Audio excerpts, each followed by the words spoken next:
الحمد لله كما قلت لعبنا مع فريق اللي محترم، فريق الجيش الملكي اللي كان عنده كما نقول الضغط تاع الجمهور تاعو. نظن الحمد لله المباراة تاع اليوم كنا مركزين مليح، وكانت عندنا كما نقولوا لافونتاج تاع لي دو بيت اللي مركناهم في الجزائر. نشكر الجمهور المغربي على حسن الاستقبال.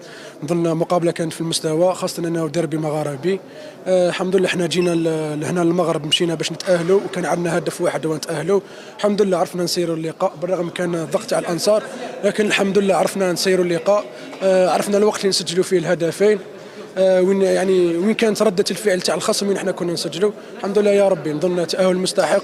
الحمد لله يا ربي. الاولى نشكروا خاوتنا تاع لهنا في الرباط اللي رحبوا بينا، ومعروفين منها، معروفين بها هذه خاوتنا المغاربه، ولهم يعطيكم الصحه. المباراه احنا جيريناها